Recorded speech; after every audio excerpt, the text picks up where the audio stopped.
তো নারকেলের বরফি বানানোর জন্য প্রথমে একটা এখানে নারকেল নিয়ে নিয়েছি। নারকেলটাকে আগে দা দিয়ে ফাটিয়ে নেব।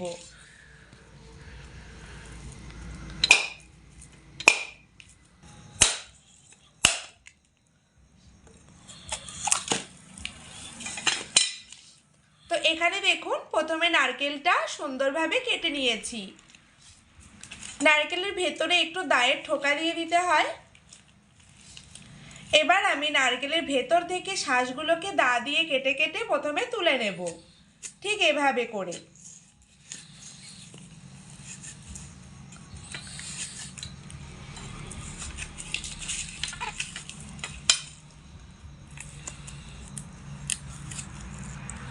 এই দেখুন বন্ধুরা, ঠিক এভাবে করে নারকেলের ভেতর থেকে শাঁসগুলোকে পিস পিস করে তুলে নিতে হবে। এখানে আমার নারকেলের সবকটা পিস নারকেলের মালা থেকে তোলা হয়ে গেছে। এবার আমি নারকেলের এই যে উপরে এরকম খোসার মতো অংশটা রয়েছে, এটাকে আমি বটি দিয়ে কেটে ফেলে দেব। ঠিক এভাবে করে ধরে নারকেলের খোসাটা এরকম করে ছাড়িয়ে নিতে হবে বটি দিয়ে।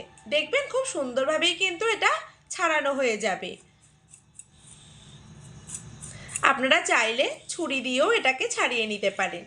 তো আমি এখানে বটির ব্যবহার করেছি, বটি দিয়েই এটাকে ছাড়িয়ে নিচ্ছি।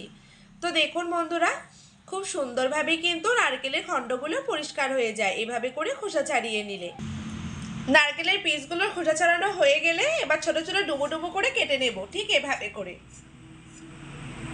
তো দেখুন বন্ধুরা, ঠিক এভাবে গোটা গোটা করে কিন্তু কেটে নিতে হবে। এবার জল দিয়ে 2 থেকে 3 বার জল পাল্টে পাল্টে নারকেলের খণ্ডগুলোকে ধুয়ে নিতে হবে।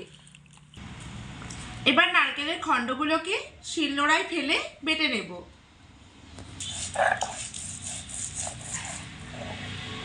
তো এখানে বন্ধুরা একে একে সবকটা নারকেলের পিস আমার বাটা হয়ে গেছে। তো এখানে দেখুন ঠিক এরকম সুন্দরভাবে কিন্তু বেটে নিতে হবে, একদম মিহি করে। বরফি বানানোর জন্য এখানে একটা থালা রেডি করে নিতে হবে। থালার মধ্যে এখানে আমি কিছুটা সাদা তেল দিয়ে দেব, মোটামুটি ওই 4 চামচের 1 চামচ মতো। তেলটা থালার ভেতরে চারি সাইডে একটু লাগিয়ে নিতে হবে, ঠিক এভাবে করে।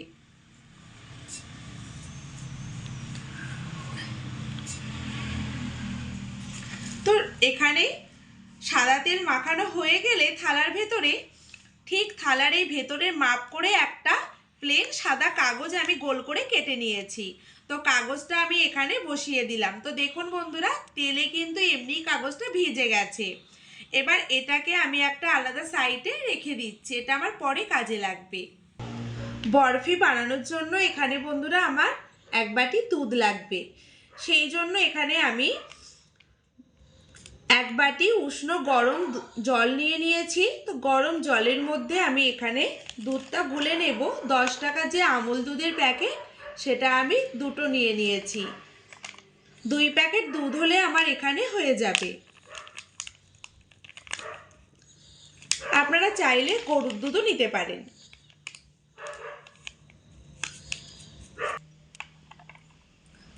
তো এখানে আমার দুধটা জলের সঙ্গে মেশানো হয়ে গেছে। বরফি বানানোর জন্য উনানেতে কড়া বসিয়ে দিয়েছি। এবার আমি কড়াইয়ের মধ্যে এখানে 1 চামচ ঘি দিয়ে দেব।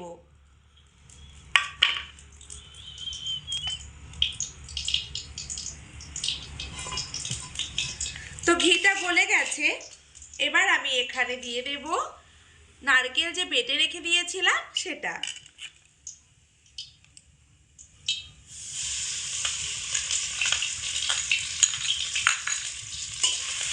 হালকা একটু নাড়াচাড়া করে নেব ঘিয়ের সাথে। কয়েক সেকেন্ড নাড়াচাড়া করে ঘিয়ের সঙ্গে মিশিয়ে নেওয়ার পরে এবার আমি এখানে দিয়ে দেব দুধ। পাউডার যে দুধটা আমি গুলে রেখেছিলাম সেই দুধটা এখানে দিয়ে দিচ্ছি।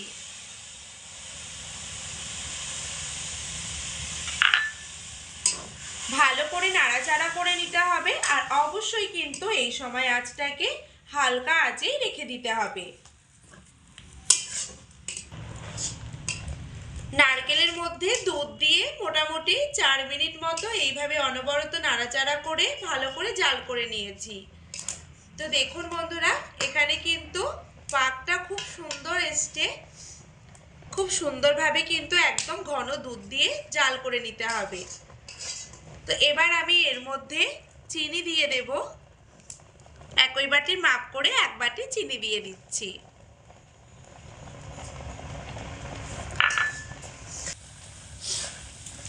তো এখানে বন্ধুরা চিনি দেওয়ার পরে ক্রমাগত এইভাবে হালকা আঁচে রেখে নাড়াচাড়া করে নিয়েছি। আর বরফিটার জন্য কিন্তু এখানে আমার পাকটা দেওয়া হয়ে গেছে। এখানে আমি মোটামুটি চিনি দেওয়ার পরে এটাকে রান্না করে নিয়েছি 8 থেকে 10 মিনিটের জন্য। আর এভাবে কিন্তু অনবরত নাড়াচাড়া করেছি। নাড়াচাড়া কিন্তু একটুও বন্ধ করলে হবে না। তো পাকটা দেখুন বন্ধুরা, পাকটা কিন্তু ঠিক এরকমটাই নরম রাখতে হবে। এটা যখন আবার একটু ঠান্ডা হয়ে যাবে তখন কিন্তু এটা অনেকটাই বসে যাবে। তো এভাবে করে পাকটা দিতে হবে বরফির জন্য।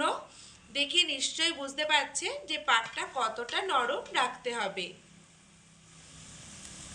তো এবার আমি এটাকে নামিয়ে নেব, কড়া সদ্যই নামিয়ে নেব উনান থেকে।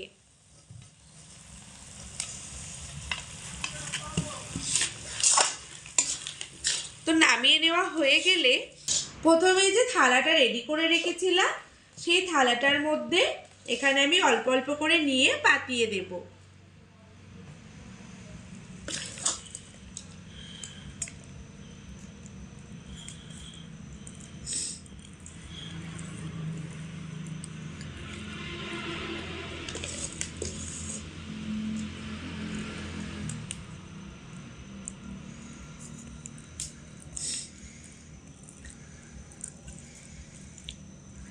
এইভাবে গরম অবস্থায় খুন্তি দিয়ে এরকম করে একটু পাতিয়ে সেট করে দিতে হবে।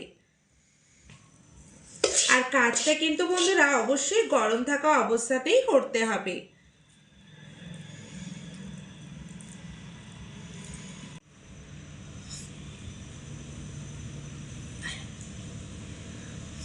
তো এখানে বন্ধুরা খুন্তি দিয়ে খুব সুন্দরভাবে একদম লেবেল করে দিয়েছি দেখুন। আর উপর থেকে একদম সমান করে দিয়েছি।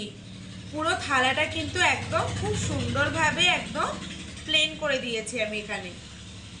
আর এখানে আমি কিছুটা আলমন্ড বাদাম ছোট ছোট টুকরো করে কেটে নিয়েছি। তো উপর থেকে আমি এটাই ছড়িয়ে দেব।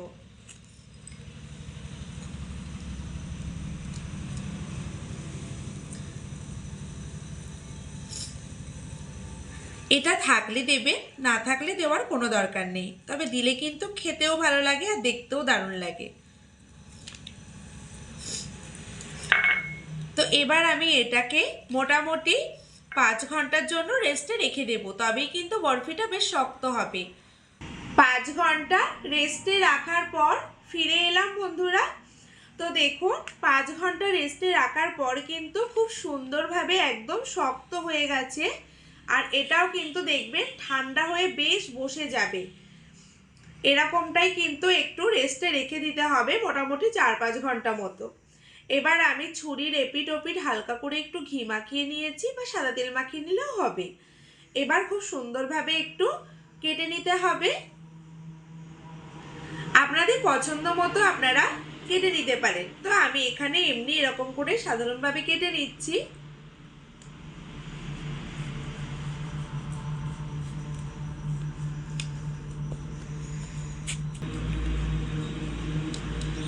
তো এখানে লম্বাই কেটে নিয়েছি, থালাটা একটু ঘুরিয়ে নেব, নিয়ে মাঝখান দিয়ে একটা কেটে দিচ্ছি। আপনারা চাইলে ছোট ছোটও করতে পারেন। তো আমি এখানে আর বেশি ছোট করলাম না, একটু বড় সাইজ করে কেটে নিলাম। এবার আপনাদেরকে একটা তুলে দেখাবো।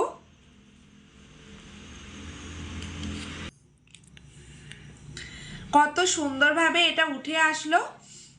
আর কাগজটা আমি ছাড়িয়ে নিয়েছি তলা থেকে। আর এরকমভাবে যদি কাগজ না দেন সেই ক্ষেত্রে শুধু কিন্তু থালাতে তেল মাখিয়ে তাতে ঢাললেও কিন্তু হবে।